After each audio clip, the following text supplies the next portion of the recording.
Weekend ಬಂತು, ನಾವು ಹೊಂಟೀವಿ ನಮ್ಮ ಸಾಂಸ್ಕೃತಿಕ ನಗರಿ ಮೈಸೂರಿಗೆ.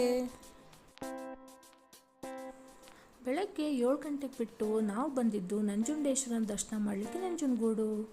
ಆಷಾಢ ಮಾಸ ಆಗಿರೋದ್ರಿಂದ ಚಾಮುಂಡೇಶ್ವರಿ ತಾಯಿ ದರ್ಶನಕ್ಕೆ ಬಂದವರೆಲ್ಲ ನಂಜುಂಡೇಶ್ವರನ ದರ್ಶನಕ್ಕೆ ಬಂದೇ ಬರ್ತಾರೆ. ಹೀಗಾಗಿ ಭಾಳ ರಶ್ ಇತ್ತು. ಆಮೇಲೆ ನಾವು ಬಂದಿದ್ದು ಮೈಸೂರು ರೈಲ್ ಮ್ಯೂಸಿಯಮ್ಗೆ. ಇದು ಟೈಮಿಂಗ್ಸ್ ಬಂದು ಬೆಳಗ್ಗೆ 10 ಗಂಟೆಯಿಂದ 5:30 ತನಕ. ಮಂಗಳವಾರ ರಜಾ ದಿನ. ಅಡಲ್ಟ್ಸ್ಗೆ 50 ರೂಪಾಯಿ ಟಿಕೆಟ್ ಆದರೆ ಚಿಲ್ಡ್ರನ್ಗೆ 20 ರೂಪಾಯಿ ಟಿಕೆಟ್. ನೋಡ್ಲಿಕ್ಕೆ ತುಂಬ ಚಲೋ ಇತ್ತು. ಒಳಗೊಂದು ಟಾಯ್ ಟ್ರೈನ್ ಇತ್ತು. ಎಲ್ಲರೂ ಕೂತು ಎಂಜಾಯ್ ಮಾಡಿದ್ವಿ.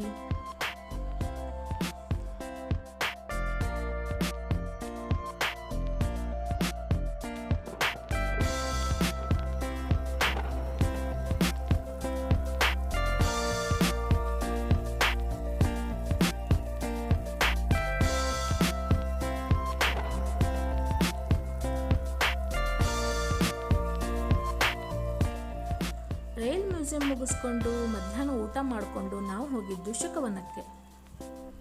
ಶುಕವನದ ಎಂಟ್ರಿ ಫ್ರೀ ಇರ್ತದೆ. ಟೈಮಿಂಗ್ಸ್ ಬಂದು ಬೆಳಗ್ಗೆ 10 ಗಂಟೆಯಿಂದ 12:30, ಮಧ್ಯಾಹ್ನ 3:30ಯಿಂದ 5:30. ಇಲ್ಲಿ ಬುಧವಾರ ರಜಾ ದಿನ ಇದ್ದು ಬೇರೆ ಬೇರೆ ಬಣ್ಣ ಬಣ್ಣದ ಪಕ್ಷಿಗಳು ನೋಡ್ಕೋತ ಸಣ್ಣವ್ರ ಜೊತೆ ದೊಡ್ಡವರು ಭಾಳ ಎಂಜಾಯ್ ಮಾಡ್ಬೋದು.